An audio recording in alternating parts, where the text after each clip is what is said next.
آج ہم جان کے لالے پڑے ہیں، کبھی ایک ملک کبھی دوسرے ملک.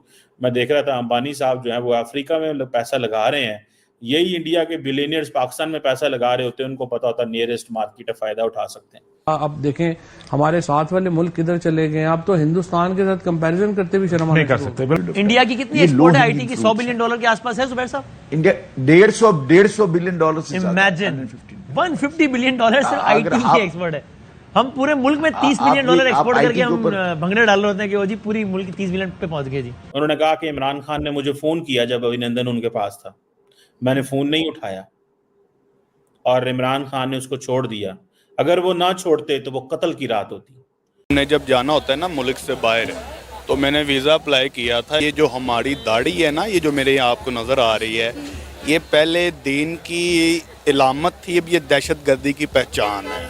آپ جسٹ امیجن کریں کہ پرائم منسٹر مودی یا ڈاکٹر جے شنکر یا امت شاہ صاحب یا راجناتھ سنگھ صاحب آئے روز کہتے ہیں ہم کشمیر لے لیں گے، کشمیر ہمارا ہے، گھس کے ماریں گے، یہ کریں گے، وہ کریں گے.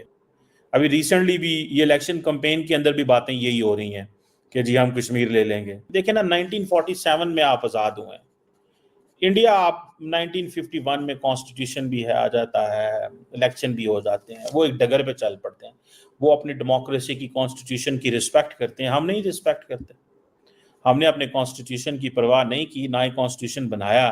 ابھی اگلے دن ہم دیکھ رہے تھے کہ انڈیا کے اندر نریندر مودی صاحب الیکشن لڑ رہے ہیں، کانگریس الیکشن لڑ رہی ہے، لیکن ان کی سٹاک ایکسچینج $5 ٹریلین پہ پہنچ گئی. کیوں بھائی؟ اٹ مینس کہ اتنی اسٹیبلٹی ہے ملک کے اندر کہ جو مرضی ہوتا ہے سٹاک مارکیٹ کو پتا ہے کہ ہمیں کیا کرنا ہے. ورنہ ہمارے یہاں الیکشن ہو پہلے ہی 4 مہینے پہلے ہی سٹاک مارکیٹ نیچے گر جاتی ہے. آج ہم جان کے لالے پڑے ہیں، کبھی ایک ملک کبھی دوسرے ملک. میں دیکھ رہا تھا امبانی صاحب جو ہیں وہ افریقہ میں پیسہ لگا رہے ہیں.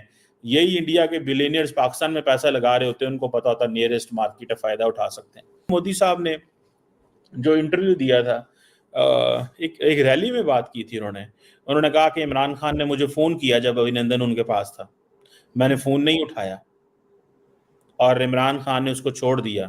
اگر وہ نہ چھوڑتے تو وہ قتل کی رات ہوتی. So let's wait and watch. The ball is in India's court. Pakistan کے کوئی کچھ نہیں کر سکتا. مودی صاحب آج کہیں گے آج بات ہو جائے گی، مودی صاحب سال بعد کہیں گے 7 سال بعد ہوگی. ہم تو تیار بیٹھے ہوئے ہیں، اسی تے کھلوتے ہیں، بارڈر تے کھلوتے ہیں. میڈم ویزے لو آکھ، پاسپورٹ ہمارے ہاتھ میں، ہار پھول لے کے ہم کھڑے ہیں کہ کسی طریقے سے وہ اوکے کر دیں. مودی صاحب جو ہے نا وہ لیٹس سی کیا ہوتا ہے. میڈم جو انڈین فلسفی ہے وہ that is alternate to the world. اور ہم یہ دیکھتے ہیں طاہر صاحب کہ چاہے وہ ہالی ووڈ کی سیلیبریٹیز ہوں یا دنیا کے کہیں کے بھی لوگ، وہ بات کرتے ہوئے نظر آتے ہیں وہاں کے کلچر کی اور کہتے ہیں کہ وہاں کے ریلیجن کو وہ فالو کرتے ہیں. جولیا رابرٹ سے لے کر کتنے مطلب عام ان کی کلپس موجود ہیں جس میں انہوں نے. آپ کیا سمجھتے ہیں کہ ایسی کیا بات ہے اس کلچر میں جو کہ کبھی ہمارا کلچر بھی تھا، ابھی بھی ہے، لیکن وہ ٹھیک ہے کہ ہم نے بہت کچھ بدل ڈالا کہ ہم تو وہ سرطن سے جدا کی جو پالیسی ہے اس کو اپنا لیے، جو کچھ ہو رہا ہے آپ پتہ ہی آپ کو. تو لیکن میں جاننا چاہوں گی کہ اس کلچر کی ایسی کیا خاصیت، کیا بات ہے کہ جس کے اوپر ہر کوئی جو ہے دنیا کا اس کو اڈاپٹ کرنے پہ تیار ہوتا ہے. پلیز بتائیے. جی دیکھیے، بہت خوش قسمتی سے آپ کا اور میرا تعلق بھی اسی کلچر سے ہے اور ہمیں اسی کلچر کو اون کرنا چاہیے، اس کی اونرشپ لینا چاہیے. یہ ہماری خوش قسمتی ہے.